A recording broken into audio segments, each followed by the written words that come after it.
नमस्कार दोस्तों। डेट आज की देखो 18 दिसंबर 2025 है। स्वागत है आपका एटोरियल डिस्कशन में। सबसे पहले देखो, सॉरी आज क्लास काफ़ी ज़्यादा लेट हो गई। देखो हुआ क्या, क्रैश कोर्स में ना टीम ने मेरी क्लास लगा दी पॉलिटी की। अब वो पॉलिटी की क्लास ना सुबह होती है 12:30 बजे। है तो 10-12 क्लासेस ही, ज़्यादा क्लासेस नहीं है, 10-12 क्लासेस हैं जिसमें से 3 तो हो ही गई। तो इसलिए ये एक हफ्ते तक थोड़ी प्रॉब्लम रहने वाली है और इसके लिए मैं पहले से सॉरी मांगना चाहता हूँ आपसे। आज तो थोड़ा ज़्यादा लेट हो गया, लेकिन देखो आने वाले एक हफ्ते के लिए, 8-10 दिनों के लिए थोड़ी सी दिक्कत रहेगी। थोड़ा वीडियो आएगा डेली। आज भी मैं चाहता तो किसी और को वीडियो दे सकता था, लेकिन मैंने सोचा मैं ही बनाऊंगा। आएगा डेली, बस थोड़ा कभी कभार लेट हो जाएगा। तो उसके लिए बस ये 10-12 दिनों की बात है। ये पॉलिटी क्लासेस 10-12 ही हैं, 3 तो होएगी और जितना जल्दी ख़त्म हो जाएगा फिर हम दोबारा से सुबह जल्दी ही डालेंगे एडिटोरियल, जल्दी डिस्कस करेंगे। तो 3 इश्यूज आज हम डिस्कस करेंगे। सबसे पहले हम इशू डिस्कस करेंगे ओवरसीज बिल जो सरकार लेके आई है। दूसरा आर्टिकल स्टूडेंट माइग्रेशन वाला हम डिस्कस करेंगे। है तो दोनों ही माइग्रेशन वाले, लेकिन इसमें माइग्रेंट वर्कर्स का इशू है, इसमें स्टूडेंट्स का इशू है। तीसरा आर्टिकल फिर हम डिस्कस करेंगे वो एरिया जो अब माओइज्म से खत्म हो चुके हैं, वहां पे गवर्नेंस का क्या सोचा है सरकार ने। वहां पे अगर गवर्नेंस का सरकार नहीं सोचेगी तो कल को कोई और भी बंदूकें उठा लेगा। तो ये भी अच्छा आर्टिकल है। चलिए डिस्कशन स्टार्ट करते हैं। आज की डिस्कशन में first important article overseas mobility bill 2025 से संबंधित है। आपने सिलेबस में जीएस पेपर सेकंड के इस टॉपिक से आर्टिकल को रिलेट कर सकते हो। ये जो देखो ओवरसीज मोबिलिटी बिल 2025 है ना, ये देखो 1983 के इमिग्रेशन एक्ट को रिप्लेस करता है। सबसे पहले ना आपको बैकग्राउंड बताता हूं, आप बेसिक समझिए। देखो इंडिया ना दुनिया का सबसे ज्यादा रेमिटेंस रिसीव करने वाला देश है। रेमिटेंस समझते हो ना, जैसे हमारे देश से वो लोग जो काम करने के लिए दूसरे देश में चले गए, फिर वहां पे वो पैसा कमाते हैं और वापस हमारे देश में इंडिया में भेजते हैं, तो इसको रेमिटेंस बोलते हैं। इंडिया को देखो लगभग 120 बिलियन डॉलर्स जो रेमिटेंस है वो प्राप्त होती है। आपको पता ही है, यूपी, बिहार, केरला, अनेकों ऐसे राज्य हैं जहां से देखो लाखों लोग गल्फ या फिर साउथ ईस्ट एशिया में जाते हैं। ये वो लोग हैं जो देखो वहां पे बुर्ज खलीफा जैसी इमारतें जो हैं वो खड़ी करते हैं, बट खुद बेचारे एक छोटे से कमरे में 10 लोगों के साथ में एक साथ रहते हैं और इन्हें हम बोलते हैं blue collar workers. Blue collar workers. लेकिन क्वेश्चन देखो ये उठता है कि 1983 का जो इमिग्रेशन एक्ट था उसको रिप्लेस करके ये नया बिल आखिरकार लाया क्यों गया है। सरकार कहती है देखो पुराना जो कानून था ना 1983 वाला, वो थोड़ा रिजिड था, कठोर था, और हम जो ये बिल लेके आ रहे हैं ना, ये मॉडर्न ईरा के हिसाब से है, मतलब प्रेजेंट जरूरतों के हिसाब से है। बट देखो राइटर इस बात से इत्तेफाक नहीं रखते। वो कहते हैं कि ये ट्रोजन हॉर्स है, मतलब ऐसा बिल सरकार लेकर आई है जो देखो दिखने में तो सुंदर है ऊपर ऊपर से, बट अंदर से खतरनाक हथियार है। सरकार कह रही है कि हम फैसिलिटेट करेंगे, लेकिन बिल में देखो प्रोटेक्शन शब्द का इस्तेमाल किया गया है। जैसे जैसे बिल हम डिस्कस करेंगे आपको ये चीज क्लियर हो जाएगी। तो एक एक करके राइटर प्रॉब्लम बताते हैं कि इस बिल में प्रॉब्लम क्या है। पहली प्रॉब्लम ये है, देखो 2021 में जब सरकार के द्वारा एक ड्राफ्ट रिलीज किया गया था ना इस बिल का, तो उसमें एक प्रोविजन था, अगर वर्कर के साथ में धोखा हो तो वो खुद कोर्ट जा सकता है। लेकिन 2025 में फाइनल बिल जब पार्लियामेंट में लाने से पहले जब रिलीज किया गया है ना, तो उसमें यह प्रोविजन है कि अब वर्कर को ना स्टेट मशीनरी के भरोसे रहना होगा। मतलब आप सोच के देखिए, एक गरीब मजदूर जो सऊदी अरेबिया के शहर रियाद में फंसा है, वो दिल्ली के किसी बाबू को कैसे मनाएगा कि वो मेरा केस लड़े। ये तो वही बात हो गई, कानून तो है पर उसकी चाबी सरकार ने अपनी जेब में रख ली है। बात समझ गए ना, कि पहले कोई मजदूर धोखे से फंस गया विदेश के किसी शहर में, पहले वो अपना केस खुद लड़ सकता था, लेकिन अब उसे सरकारी बाबू के भरोसे रहना पड़ेगा, सरकारी मशीनरी उसका केस लड़ेगी। अब आते हैं प्रॉब्लम नंबर 2 पे। प्रॉब्लम नंबर 1 समझ गया, प्रॉब्लम नंबर 2 अब समझिए। ये जो बिल है ना, ये जेंडर ब्लाइंड है।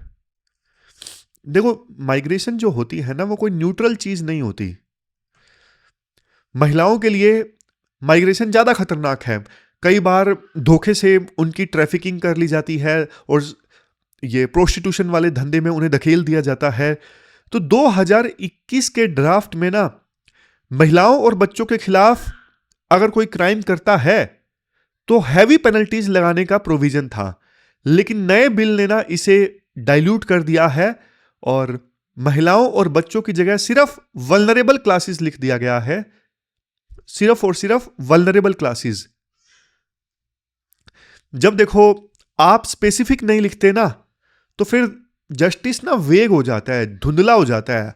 स्पेसिफिकली लिखा जाता कि महिलाओं और बच्चों के लिए तो ज्यादा सही रहता। अब वल्नरेबल क्लासेस लिख दिया गया है, तो मतलब स्पेसिफिक चीज नहीं है। ह्यूमन ट्रैफिकिंग करने वालों को ना डर नहीं लगेगा अब।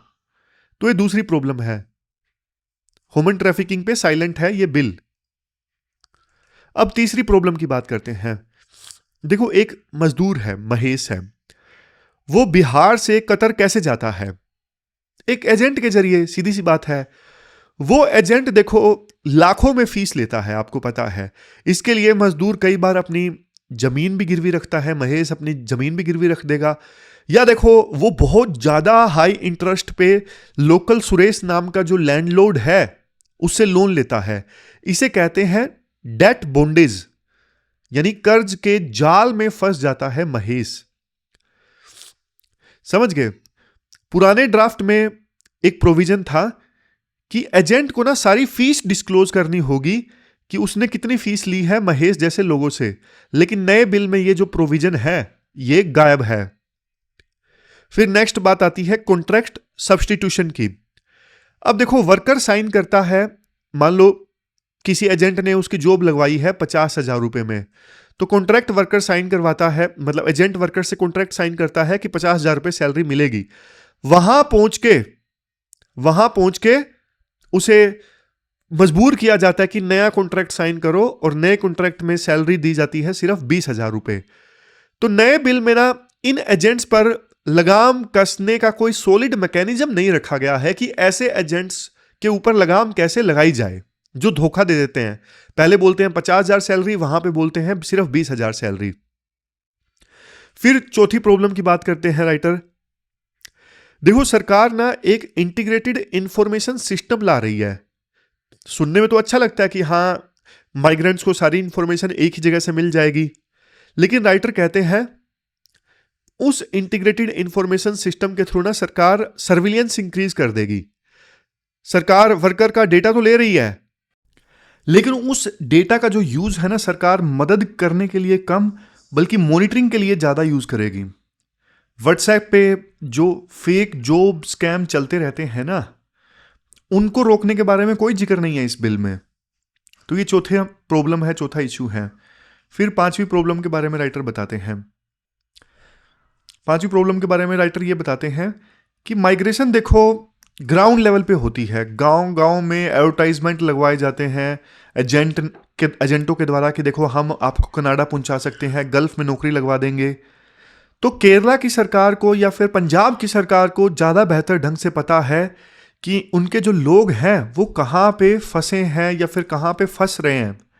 लेकिन जो ओवरसीज मोबिलिटी काउंसिल है उसमें देखो स्टेट्स का कोई रिप्रेजेंटेशन नहीं है। मतलब एक काउंसिल बनाई जाएगी, उसमें स्टेट्स का कोई रिप्रेजेंटेशन नहीं है। इवन जो पहले स्टेट नोडल कमेटीज का प्रोविजन था वो भी खत्म कर दिया गया है। अब देखो, जब लखनऊ के किसी परिवार का बेटा लापता होगा तो वो दिल्ली के काउंसिल के चक्कर में थोड़ी ना पड़ेगा, दिल्ली के काउंसिल के चक्कर थोड़ी ना काटेगा वो। तो इसलिए स्टेट्स का रिप्रेजेंटेशन बढ़ाना चाहिए था। और देखो, बिल में एक गलत चीज ये की गई है कि अगर कोई वर्कर जाता है, मान लीजिए महेश जाता है सऊदी अरेबिया में काम करने के लिए, लेकिन ना वहां पे वो 182 दिनों से पहले ही 182 दिनों से पहले ही वापस आ जाता है या फिर उसे डिपोर्ट कर दिया जाता है, तो फिर महेश को ना रिटर्नी माना ही नहीं जाएगा। बिल में ये प्रोविजन है। मतलब रिटर्नी नहीं माना जाएगा, मतलब उसे कोई सरकारी मदद या फिर ट्रेनिंग नहीं मिलेगी। अगर वर्कर 182 दिनों से पहले वापस आ गया तो तो ये तो देखो वही बात हो गई, जख्म गहरा है इसलिए हम इलाज नहीं करेंगे। अगर कोई 182 दिनों से पहले वापस आ गया है तो फिर हम उसकी मदद नहीं करेंगे।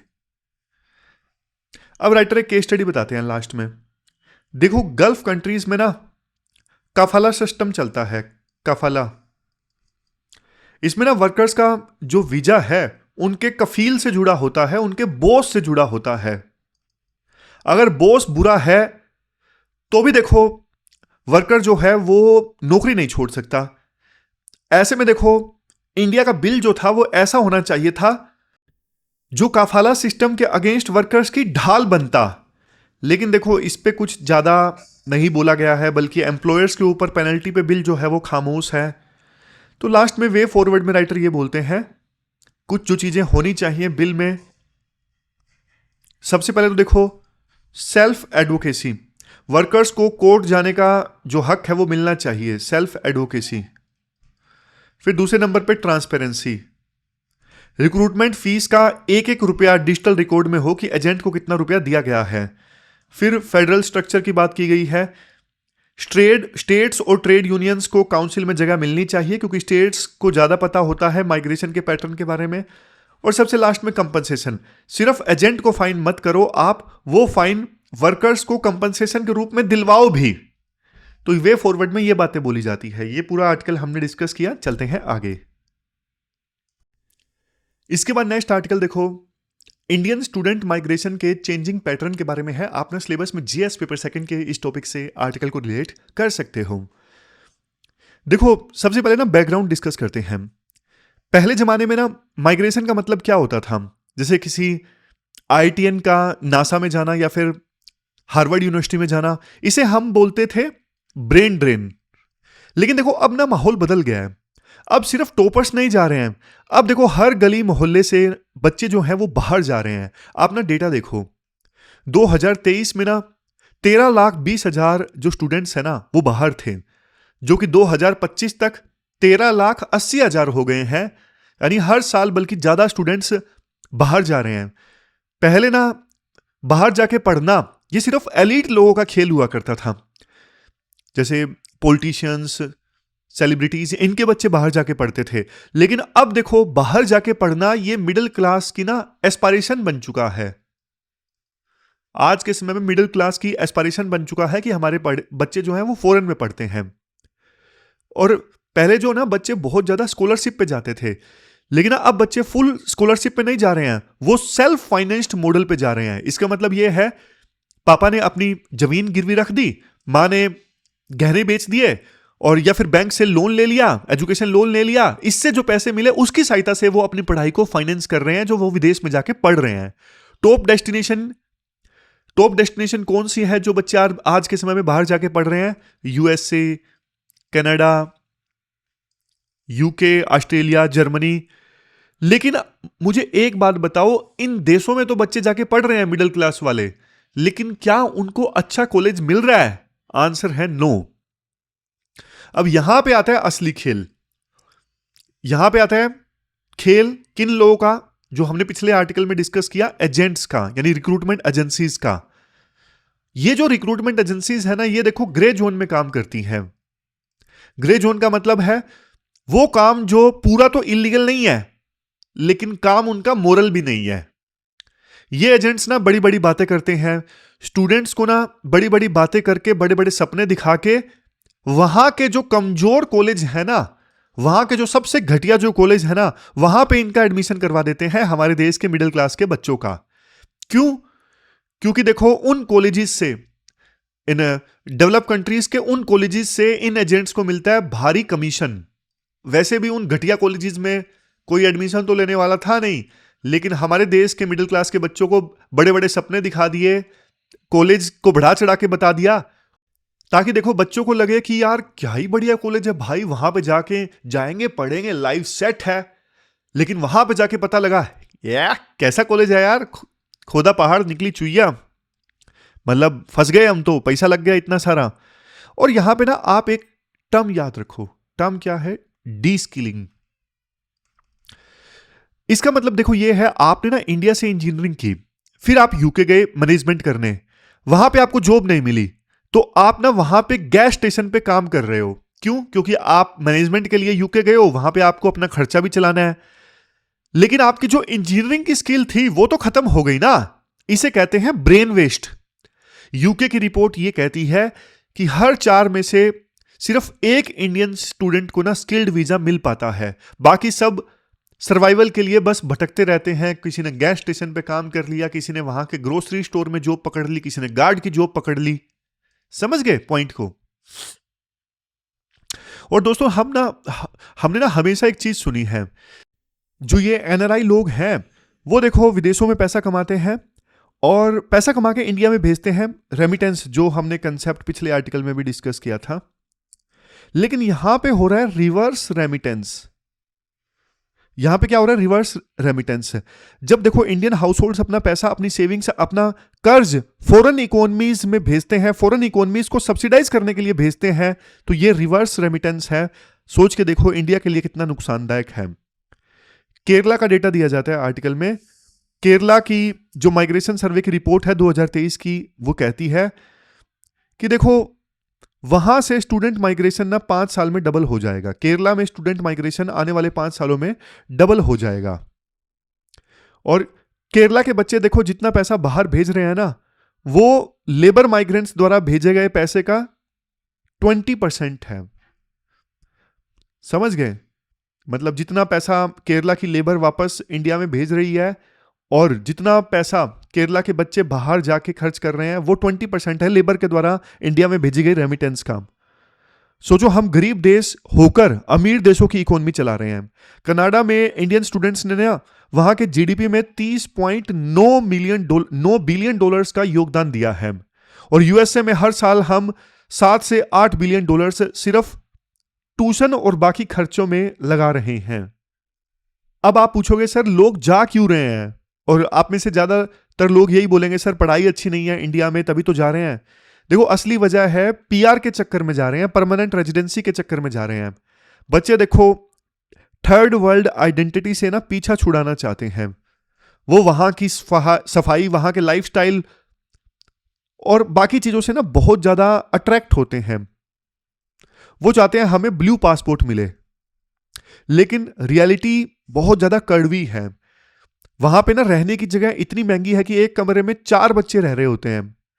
पढ़ाई के साथ सिर्फ देखो एक हफ्ते में ना 20 घंटों का काम अलाउड है। पहले यूके में ना केयर वीजा पर शिफ्ट होना आसान था, अब वो भी देखो बंद हो गया है। तो मतलब कहने का ये है, ये जो पूरा चक्रव्यूह है ना, ये चीप लेबर का एक प्रकार से नया रूप है। जो डेवलप कंट्रीज है ना, इनको चाहिए सस्ता लेबर, और हमारे बच्चे बेचारे वहां पे सस्ते में काम करने के लिए तैयार हो जाते हैं क्योंकि उनके ऊपर कर्ज का बोझ है। तो ये पूरा चक्रव्यूह है जो हमने डिस्कस किया। स्टूडेंट्स जो बाहर पढ़ने के लिए जाते हैं वो सब हमने डिस्कस किया। चलते हैं आगे। इसके बाद नेक्स्ट आर्टिकल देखो, पोस्ट माओइस्ट इंडिया में गवर्नेंस से संबंधित है। आपने सिलेबस में जीएस पेपर 3 के linkages between development and spread of extremism topic से आर्टिकल को रिलेट कर सकते हो। देखो जब भी हम माओइज्म या फिर नक्सलिज्म की बात करते हैं ना, तो दिमाग में ना सिर्फ बंदूकें आती हैं, वायलेंस आता है, इंसर्जेंसी, ये सब चीजें हमारे दिमाग में आती हैं। लेकिन आप एक बात बताओ, क्या ये लड़ाई जो है सिर्फ गोलियों की है? नहीं, ये लड़ाई देखो गवर्नेंस की भी है। सरकार ने ना हमेशा 2 रास्ते अपनाए। पहला सिक्योरिटी, मतलब पुलिस और आर्मी भेजना, और दूसरा डेवलपमेंट का रास्ता, यानी सड़क बनवा देना, बिजली पहुंचा देना। लेकिन देखो राइटर कहते हैं हम ना एक तीसरी चीज भूल गए हैं, और वो तीसरी चीज है जस्टिस, रिप्रेजेंटेशन। जब देखो एक आदिवासी को, जब तक उसको ये नहीं लगेगा ना कि ये सरकार उसकी अपनी है, तब तक ये जो प्रॉब्लम है ना ये बनी रहेगी। आगे जाके कुछ और लोग हथियार उठा लेंगे। आप ना पहले बेसिक समझो, पहले ना थोड़ा बेसिक समझो। संविधान का आर्टिकल 244 सेक्शन 1, इस आर्टिकल में ना 5th शेड्यूल का जिक्र है, और इसे ना कॉन्स्टिट्यूशन विद इन कॉन्स्टिट्यूशन भी कहा जाता है। संविधान के अंदर संविधान भी कहा जाता है इस आर्टिकल को। ये उन इलाकों के लिए है देखो जहां पे ना एसटी पॉपुलेशन ज्यादा है। यहां पे ना गवर्नर के पास में स्पेशल पावर होती है। वो किसी भी ऐसे कानून को रोक सकते हैं जो देखो शेड्यूल ट्राइब के इंटरेस्ट में नहीं है, शेड्यूल ट्राइब के हित में नहीं है। इवन देखो यहां पर ना एक ट्राइबल एडवाइजरी काउंसिल होती है जिसमें 3/4 जो मेंबर्स होते हैं वो ट्राइबल होते हैं। तो ये हमने बात की आर्टिकल 244 के सेक्शन 1 के बारे में, यानी 5th शेड्यूल। अब देखो पेपर पे तो ये स्पेशल कॉन्ट्रैक्ट था, मतलब सरकार ने वादा किया था कि हम आपकी जो जमीन है और कल्चर है वो बचाएंगे, लेकिन रियलिटी में क्या हुआ, सिर्फ ये एक फाइल बन के रह गया। इंप्लीमेंटेशन बहुत पुअर है। 2008 में ना उस समय प्लानिंग कमीशन हुआ करता था एक, तो प्लानिंग कमीशन की ना एक रिपोर्ट आई थी, ये देखो उसमें साफ बोला गया था कि इन इलाकों में देखो रिसोर्सेज बहुत हैं, कोल है, आयरन है, लेकिन लोग गरीब हैं। और ऑक्सफोर्ड की रिपोर्ट आई थी, बोला गया था कि 2010 में ऑक्सफोर्ड की रिपोर्ट आई थी, ये बोला गया था कि यहां पे जो लोग हैं ना वो सब सहारन अफ्रीकन कंट्री से भी ज्यादा गरीब हैं, इतनी ज्यादा गरीबी है यहां पे। मतलब एक देखो एक रिपोर्ट ये भी आई थी कि एलपीजी रिफॉर्म के बाद में ना सबसे ज्यादा अगर जमीन किसी की छीनी गई है ना वो आदिवासियों की छीनी गई है। सोचो आपके घर के नीचे ना सोना निकलता है और सरकार ने आपको आपके घर से बाहर निकाल दिया, आपको गुस्सा आएगा ना। बस यही गुस्सा यूज किया माओइस्ट ने, जिसकी वजह से लोगों ने हथियार उठाए थे। इसके बाद राइटर नेक्स्ट बड़ा पॉइंट देते हैं। नेक्स्ट बड़ा पॉइंट है आइडेंटिटी का पॉइंट। एक काफी गहरी बात बोलते हैं बीडी शर्मा SC/ST कमिश्नर थे। उन्होंने एक बार ना ये बोला था कि देखो इन इलाकों में ना जो अफसर आते हैं ना, यानी जो डीएम और जो एसपी आते हैं ना इन इलाकों में, वो देखो आउटसाइडर होते हैं और उनका जो भेदभाव है ना, उनका जो बायसनेस है वो उनके काम में दिखता है। वो आदिवासियों की भाषा नहीं समझते, आदिवासियों का कल्चर नहीं समझते, और आदिवासियों को यह लगता है जो ये मॉडर्न क्रिमिनल जस्टिस सिस्टम है ना वो ये उनके लिए है ही नहीं। मतलब जब देखो अदालतों में तारीख पे तारीख मिलती है तो फिर लोग ना माओइस्ट की जो कंगारू कोर्ट है ना, यानी जन अदालत जो होती है माओइस्ट की, उनकी तरफ चले जाते हैं। क्यों? क्योंकि वहां पे फैसला तुरंत मिल जाता था, भले ही वो फैसला गलत हो लेकिन फैसला जल्द मिल जाता था। उनको लगता था कि सरकार की जो कोर्ट है वहां पे तो तारीख पे तारीख मिलती है, माओइस्ट की कोर्ट ज्यादा बढ़िया है। फिर एक बहुत बढ़िया पॉइंट देते हैं जो यूपीएससी के लिए भी इंपॉर्टेंट है, पैसा। यहां पे मैं आपको बता देता हूं अलग से स्लाइड लेके, चलो यहां पे जगह खाली है। पैसा का पूरा नाम क्या था? Panchayat extension to scheduled areas act. Panchayat extension to scheduled areas act, इसका मकसद क्या था? इसका मकसद था सेल्फ गवर्नेंस। इसने देखो ग्राम सभा को मालिक बनाया था। मतलब जमीन लेने से पहले ना ग्राम सभा से पूछना जरूरी होता था, लेकिन देखो छत्तीसगढ़ जैसे राज्यों में ना इस पैसा एक्ट का ना बहुत ज्यादा वायलेशन हुआ। माइनिंग कंपनीज के लिए ना ग्राम सभा के जो साइन है ना वो फर्जी फोर्ज कर लिए गए, जालसाजी हो गई कि हाँ भाई ग्राम सभा में सबने साइन कर दिए। जैसे छत्तीसगढ़ का एक एग्जांपल दिया जाता है कि छत्तीसगढ़ के बस्तर में आज भी लोग पैसा को ना ढंग से इंप्लीमेंट करने की मांग कर रहे हैं ताकि उनकी जो जमीन है वो बच सके। फिर इसके बाद देखो दो और एक्ट्स की बात की जाती है। देखो एक तरफ है फॉरेस्ट राइट्स एक्ट 2006 का और दूसरी तरफ है कंपनसेशन वाला जो एफोरेस्टेशन एक्ट था जो 2016 में आया था। अब एफआरए एक्ट जो है ना 2006 का, इसने देखो आदिवासियों को ना जंगल की जमीन पर मालिकाना हक दिलवाया, और दूसरी तरफ जो सीएफए एक्ट है ना, इस कानून ने ना पंगा कर दिया। अब यह कानून कहता है कि अगर जंगल कटेगा तो सरकार कहीं और पेड़ लगा देगी। मतलब फैक्ट्री जो लग रही है जंगल की जमीन पे वो कंपनसेशन दे देगी और उस पैसों की सहायता से कहीं और पेड़ उगा दिए जाएंगे। लेकिन वो जमीन कहां से आएगी? वहां पे रहने वाले लोग जो थे उनसे पूछा ही नहीं गया कि वो यहां पे डेवलपमेंट चाहते हैं नहीं चाहते हैं। तो माओइस्ट ने ना इसी स्लोगन को पकड़ा, जल जंगल जमीन।